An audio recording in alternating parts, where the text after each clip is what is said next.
मैं रविश कुमार। सनी देओल, जेल गए पत्रकार, येल गई मंत्री, महंगा प्याज और टमाटर ने मिलकर इस देश को टमाटर का सूप बना दिया है, जिसे जब मन करता है निचोड़ देता है, उबाल देता है और गटक लेता है। सूप की हम एक एक सामग्री का अलग अलग विश्लेषण करते चलेंगे। आप वीडियो को पूरा देखिएगा।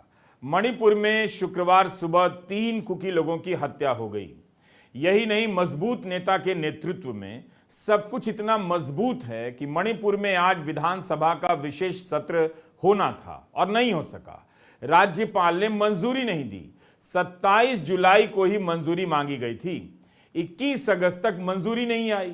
अमित शाह जिस तरह से मध्य प्रदेश का दौरा कर रहे हैं, अब मणिपुर के पास एक ही विकल्प है, मणिपुर को ही उठकर मध्य प्रदेश जाना होगा। तभी मणिपुर की मुलाकात प्रधानमंत्री मोदी और गृहमंत्री अमित शाह से हो सकेगी।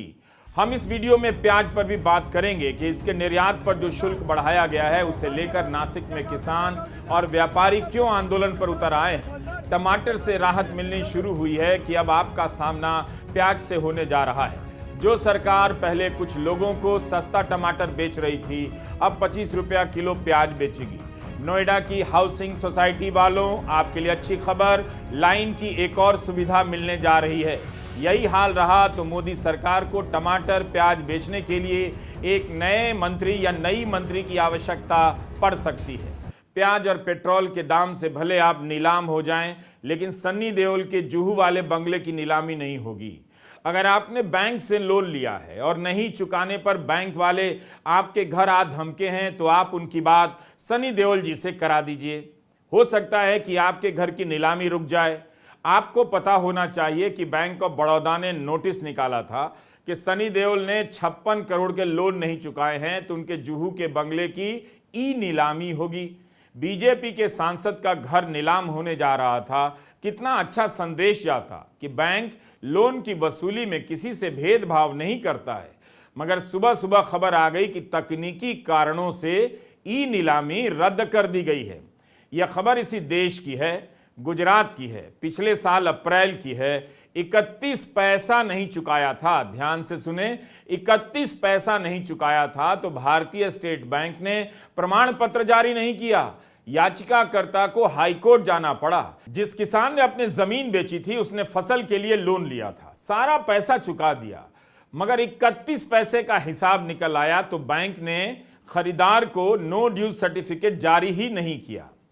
आम आदमी पर 31 पैसे का हिसाब निकल आए तो बैंक बेरहम हो जाता है। और सनी देओल तो फिल्म स्टार के अलावा भाजपा के सांसद भी हैं। इनकी तस्वीरें प्रधानमंत्री मोदी के साथ भी है। संसद नहीं जाने का इनका रिकॉर्ड देखेंगे तो आपको लगेगा कि इस देश में उनके जैसा ही सांसद बनना चाहिए। संसद में हाजिरी को लेकर प्रधानमंत्री कई बार अपनी पार्टी के सांसदों को उपदेश देते रहते हैं, हेडलाइनें छप जाती हैं, मगर लगता है सन्नी देओल को इन सब बातों से कोई फर्क नहीं पड़ता। बीजेपी अक्सर विपक्ष पर आरोप लगाती है कि विपक्ष संसद नहीं चलने देता, मगर अपने ही सांसद को सदन में नहीं बुला पाती है। अभी जो मॉनसून सत्र गुजरा है, उसमें सनी देओल एक दिन भी नहीं आए। बाकी सत्रों में उनकी हाजिरी का यही आलम है, आप रिकॉर्ड देख सकते हैं। गुरुदासपुर के लोग ही बेहतर बता सकेंगे कि संसदीय क्षेत्र में कितनी बार जनाब जाते हैं। वैसे पिछले साल अक्टूबर में हिंदुस्तान टाइम्स में यह खबर छपी थी कि चुनाव जीतने के बाद सनी देओल अपने क्षेत्र में नजर नहीं आए, इसलिए जगह जगह पर गुमशुदा की तलाश के पोस्टर लगा दिए गए उनके फोटो के साथ। हम इसकी पुष्टि नहीं कर सकते कि सनी देओल गुरुदासपुर जाते हैं या नहीं जाते हैं, मगर लोकसभा की बैठकों में उनकी हाजिरी 0 से लेकर खराब है, तो क्षेत्र में उनकी हाजिरी का अंदाजा आप लगा सकते हैं। 2021 की यह खबर बताती है कि जनाब अपने क्षेत्र में सक्रिय रहते होंगे। अमर उजाला की इस खबर में लिखा है कि सांसद के लेटर हेड पर सनी देओल ने कार डीलर को पत्र लिख दिया कि विधायक जी को थार जीप की सप्लाई जरा जल्दी कर दें। बैंक ऑफ बड़ौदा 2 दिनों के बाद यानी 23 अगस्त को 556 संपत्तियों की ई नीलामी करेगा। इतनी नीलामी में कोई तकनीकी गड़बड़ी नहीं हुई, लेकिन 56 करोड़ का लोन नहीं चुकाने वाले सनी देओल के घर की नीलामी तकनीकी कारणों से रद्द कर दी गई। क्या ये तकनीकी कारण केवल सनी देओल के मामले में ही मिलते हैं? 556 मामलों में नहीं मिले। मोदी सरकार को बीजेपी के लिए अलग कोर्ट, अलग बैंक, अलग जांच एजेंसी का गठन कर देना चाहिए। इन सभी का एक ही काम होना चाहिए, जो भी बीजेपी का है उसे क्लीन चिट देना है। बैंक ऑफ बड़ौदा की तरफ से यह स्पष्टीकरण आया है। बैंक ने कहा है कि अन्य केसों में भी ऐसा होता है, मगर सवाल यह है कि क्या नोटिस अखबार में आने से पहले सनी से बैंक ने बात नहीं की थी? क्या उनकी बिना जानकारी के बैंक ने अब तक कार्रवाई की थी जो सनी अखबार में नीलामी की खबर पढ़कर जागे? क्या सनी देओल इस मामले में बैंक पर मानहानि का दावा नहीं कर सकते? ये कौन सी प्रक्रिया है जिसके तहत बैंक नोटिस जारी करने के बाद नोटिस वापस खींच लेता है? अखबारों में बैंक जो नोटिस छपवाते हैं उसे आप पढ़ा कीजिए, पता चलेगा कि लोन नहीं देना खतरे से खाली नहीं। आए दिन इस तरह के नोटिस छपते भी रहते हैं। बैंक वाले तो कई बार लाउडस्पीकर और ढोल लेकर पहुंच जाते हैं और कर्जदार का नाम मोहल्ले में पुकारने लगते हैं, भाए भाए धाएं धाएं करने लग जाते हैं। लेकिन क्या आपने कभी उन लोगों का नाम जाना है जिन्होंने 2014 से लेकर मार्च 2023 तक 14.5 लाख करोड़ के लोन नहीं चुकाए? सरकार इनके नाम नहीं बताती। इनमें से मात्र 2 लाख करोड़ की ही वसूली हुई है अभी तक। यह आंकड़ा सरकार ने दिया है। जब लाखों करोड़ रुपए के लोन की वसूली नहीं हो सकी है, तो 56 करोड़ के लोन की वसूली के लिए बीजेपी के सांसद का घर नीलाम हो जाएगा? थोड़ा तो दिमाग लगाइए। तभी 56 करोड़ का लोन 56 इंच वाले पर भारी पड़ गया। इसी साल जनवरी में जब अदानी समूह को लेकर हिंडनबर्ग की रिपोर्ट आई, तब इसी बैंक ऑफ बड़ौदा के तत्कालीन सीईओ संजीव चड्ढा ने क्या कहा था? उन्होंने कहा था कि अपने निवेशक के साथ यानी अदानी के साथ संकट की स्थिति में बने रहेंगे। ऐसा ही साथ सनी देओल को भी दिया जा रहा है। काश आम लोगों को भी बैंक की मेहरबानी का लाभ मिलता। 23 अगस्त को होने वाली 556 संपत्तियों की ई नीलामी रद्द हो जाती, मगर ऐसा तो होगा नहीं। इसीलिए इस ई नीलामी की सूची से आपके लिए कुछ कहानियां निकालकर लाया हूं। दिनेश छगन रानोलिया सूरत जिले के निवासी हैं। 27 लाख का लोन नहीं चुका सके। 23 अगस्त को इनकी संपत्ति की ई नीलामी होने जा रही है। सूरत जिले के ही विक्रम सिंह जडेजा पर 2.25 करोड़ रुपए का बकाया है। इसे हासिल करने के लिए इनकी 3 दुकानों की नीलामी कर दी जाएगी। सूरत जिले के नैतिक हिरेन भाई लखानी पर 60 लाख बकाया है। 40 लाख की संपत्ति नीलाम होने जा रही है। ये सारे मामले बैंक ऑफ बड़ौदा के हैं। इनकी नीलामी तकनीकी कारणों से रद्द नहीं हो रही है, जो 23 अगस्त को होगी।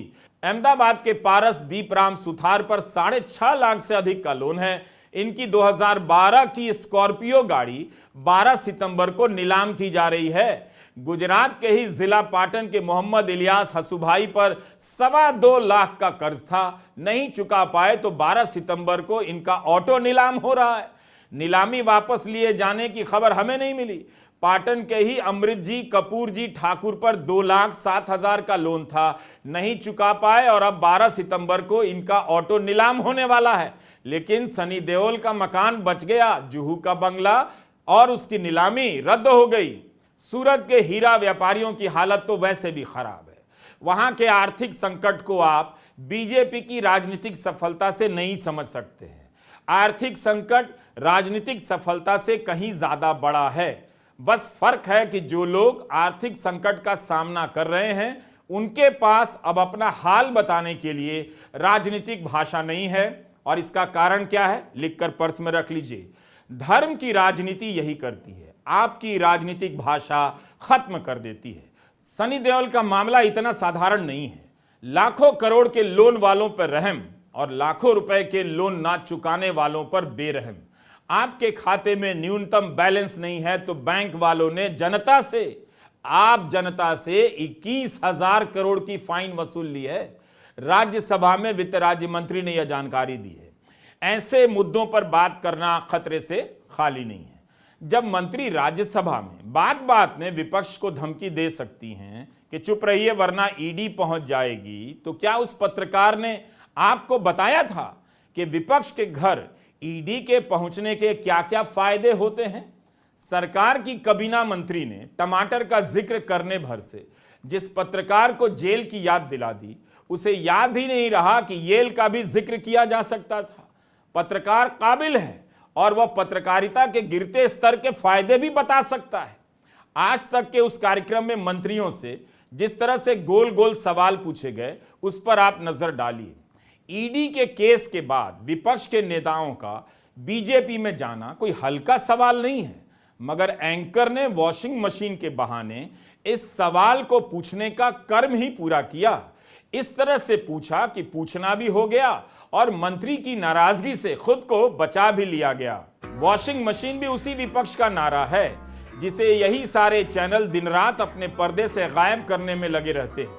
यही नहीं, इतने गंभीर सवाल को कितने हल्के तरीके से पूछा जाता है और इसका जवाब भी मंत्री हल्के तरीके से देकर किनारा कर जाते हैं। नितिन गडकरी हंसते हुए कहते हैं कि इको फ्रेंडली वॉशिंग पाउडर है। यह न केवल शर्मनाक है बल्कि खतरनाक है। समझने की बात यह है कि ऐसे कार्यक्रम पत्रकार और मंत्री दोनों के लिए कितने इको फ्रेंडली हो गए हैं। इस हंसी के बाद एंकर ने कोई दूसरा सवाल ही नहीं पूछा। इससे ज्यादा दोस्ताना माहौल क्या हो सकता है। जब गडकरी कहते हैं कि 24 में उनकी वापसी हो रही है उनकी सरकार की, तो वहां मौजूद लोग ताली बजाते हैं। आज तक के कार्यक्रम में जो हुआ, ऐसे तमाम कार्यक्रमों में यही सब होता है। जिन चीजों को लेकर सवाल सख्त होने चाहिए, तैयारी से पूछे जाने चाहिए, नाम लेकर पूछे जाने चाहिए, उदाहरणों के साथ पूछे जाने चाहिए, उन्हें चुटकी के अंदाज में पूछा जाता है। हल्के से, किनारे से पूछते वक्त मुस्कुराया जाता है, कूल दिखा जाता है। फिर इस चालाक खेल को शालीनता का नाम दिया जाता है ताकि गंभीर सवालों को हल्का बनाया जा सके। इसे समझने में ज्यादातर दर्शकों को कम से कम 20 साल लगते हैं, अभी तो 10 साल भी नहीं हुए हैं। अब बताइए, गोदी मीडिया का कौन सा पत्रकार गृहमंत्री अमित शाह से सवाल करेगा कि ऐसा क्यों है कि भ्रष्टाचार की सबसे अधिक शिकायतें उनके मंत्रालय के कर्मचारियों के खिलाफ आती हैं। जब वे अपने मंत्रालय में भ्रष्टाचार खत्म नहीं कर पाए तो इस तरह का दावा कैसे करते हैं कि डायरेक्ट बेनिफिट ट्रांसफर से इस देश में भ्रष्टाचार खत्म हो गया। केंद्रीय सतर्कता आयोग की सालाना रिपोर्ट में लिखा है कि 2022 में गृह मंत्रालय के कर्मचारियों के खिलाफ भ्रष्टाचार की 46,000 शिकायतें मिली हैं। 2021 में भी सबसे अधिक शिकायतें इसी मंत्रालय के खिलाफ मिली थीं। दूसरे नंबर पर रेलवे और तीसरे नंबर पर बैंकिंग सेक्टर है। पत्रकार मणिपुर को लेकर नहीं पूछ पाते कि आप मध्य प्रदेश बार बार जाते हैं और मणिपुर दोबारा नहीं जा सके। मणिपुर में विधानसभा का सत्र नहीं बुलाया जा सका।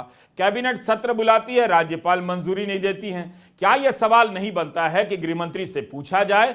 मगर ऐसे सवाल इस तरह के इंटरव्यू से साफ साफ शब्दों में और काउंटर सवाल के साथ गायब नजर आते हैं। टमाटर के दाम गिरने लगे हैं लेकिन प्याज के दाम चढ़ने लगे हैं। सरकार अब आपको 25 रुपए किलो प्याज उपलब्ध कराएगी, लेकिन कितनों को इसका लाभ मिलेगा? ऐसी खबरें हेडलाइन के लिए होती हैं कि सरकार बहुत दयालु है, लेकिन हेडलाइन से यह खबर गायब मिलेगी कि नासिक में प्याज के किसानों और व्यापारियों ने आंदोलन शुरू कर दिया है। आज मंडी बंद रही। नासिक में प्याज की 1 दर्जन से अधिक मंडियां बंद हैं। इन सभी मंडियों में अनिश्चितकालीन हड़ताल का ऐलान किया गया है। महाराष्ट्र की सभी बाजार समितियों से अपील की गई है कि इस हड़ताल में शामिल हो और इसमें किसान भी शामिल हैं और मंडी के व्यापारी भी। केंद्र सरकार ने प्याज के निर्यात करने पर 40% अधिक की ड्यूटी लगा दी है।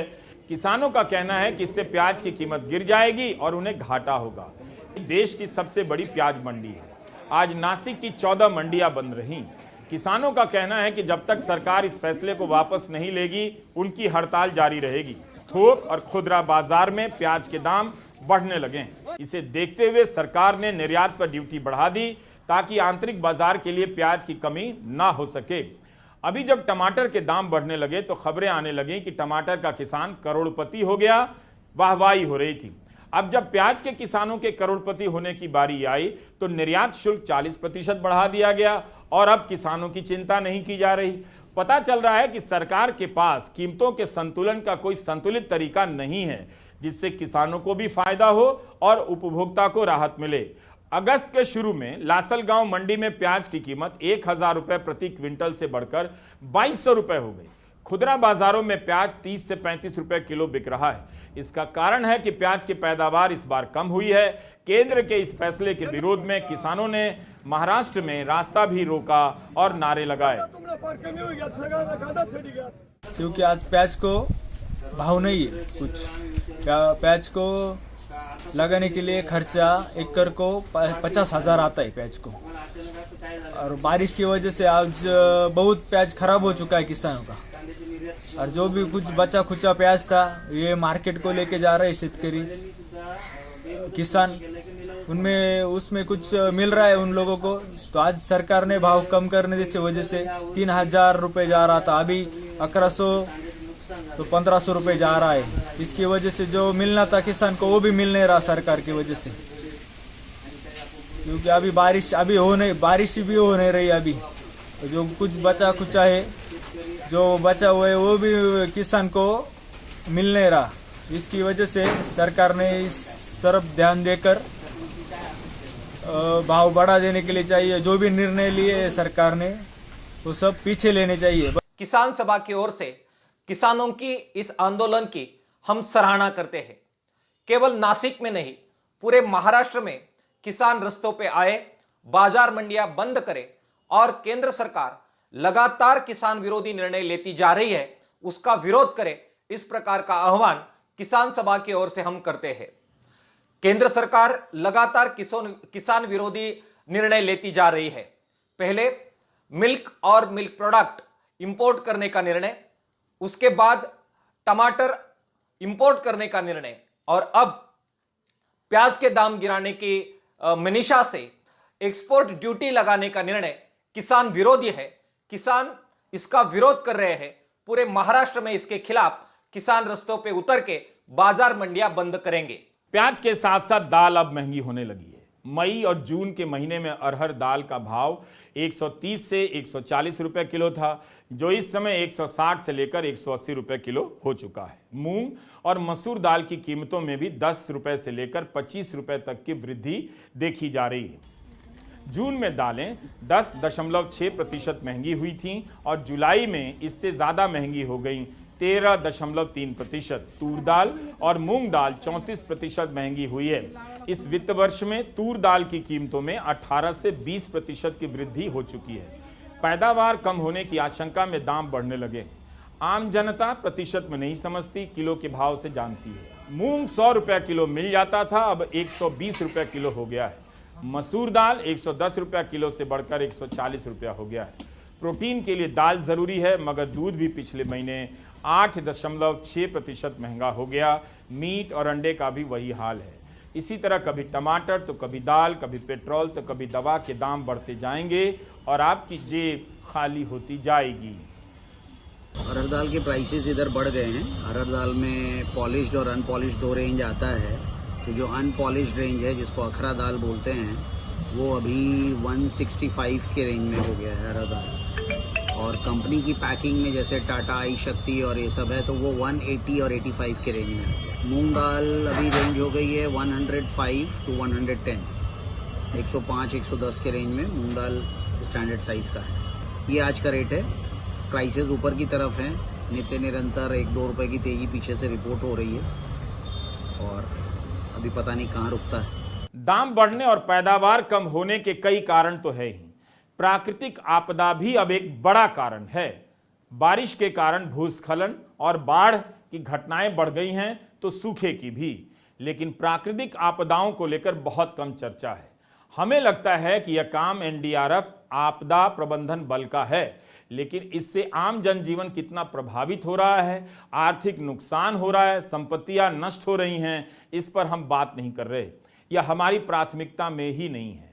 कहीं पर ज़रूरत से ज़्यादा वर्षा हो जा रही है तो कहीं पर बारिश बहुत कम। हिमाचल प्रदेश का हाल कितना बुरा है। पूरे राज्य को प्राकृतिक आपदा प्रभावित क्षेत्र घोषित कर दिया गया है। दूसरी तरफ कम बारिश के कारण फसलों की बुवाई भी कम हुई है। मार्च महीने की गर्मी याद कीजिए, गेहूं की बुवाई में काफ़ी कमी देखी गई। तभी सरकार ने गेहूं के निर्यात पर रोक जो लगाई थी उसे नहीं हटाया, बढ़ा दिया। मई 2022 में गेहूं के निर्यात पर जो रोक लगाई गई थी उसे बढ़ा दिया गया, मगर इसके बाद भी कीमतों का बढ़ना नहीं रुक रहा है। अगस्त में बारिश काफ़ी कम हुई है इस महीने में। इसका असर आने वाली पैदावारों पर भी पड़ सकता है। आज ही हिंदू अखबार की खबर है कि दाल के पैदावार क्षेत्र में पिछले साल के मुकाबले 10% की कमी आई है। 18 अगस्त के ब्लूमबर्ग में अतुल प्रकाश की एक खबर है। इस मॉनसून सीजन में बिजली गिरने से 2000 लोग मारे गए। अति वर्षा से 5 लाख हेक्टेयर फसल बर्बाद हो गई। 90,000 घर क्षतिग्रस्त हो गए हैं, 60,000 मवेशी मर गए हैं। यह गृह मंत्रालय का आंकड़ा है। इन आंकड़ों से आप किसानों की हालत का अंदाजा लगाइए। ग्रामीण भारत में कितनी समस्याएं हैं, मगर आपके गोदी मीडिया के चैनलों में एंटी मुस्लिम और मोदी के अलावा कोई कार्यक्रम नहीं चलता। 2,000 लोग बिजली के गिरने से मर गए हैं, किसी को खबर तक नहीं।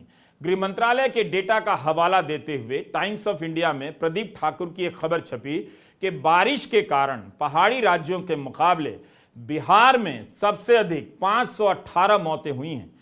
160 बिजली के कारण लोग मारे गए हैं। हिमाचल में भारी बारिश से 330 लोगों की जानें गई हैं। लेकिन ये इसलिए हेडलाइन नहीं बनती हैं क्योंकि खबर में उतना ड्रामा नहीं है। मंत्री 5वीं बड़ी अर्थव्यवस्था के सपने में खो गए हैं। प्रति व्यक्ति आय के मामले में भारत आज भी कहीं पीछे है। डॉलर के मुकाबले रुपया सुधर नहीं पाया, वो मुद्दा तो खत्म ही हो गया। हल्ला इतना है कि आपको महंगाई की काट का पता ही नहीं चलता है। पेट्रोल और डीजल के दाम को लेकर अब कोई बात नहीं होती। मान लिया गया है कि जनता ने इसे स्वीकार कर लिया है। आपकी कमाई उस रफ्तार से नहीं बढ़ रही है। वास्तविक रूप से टैक्स जमा करने वालों की संख्या घट गई है और भारत आर्थिक शक्ति बन गया है। इसका दावा करने वाले मंत्रियों से ज्यादा पत्रकारों की संख्या बढ़ गई है। ऐसे पत्रकारों से सावधान रहिए। नमस्कार, मैं रवीश कुमार।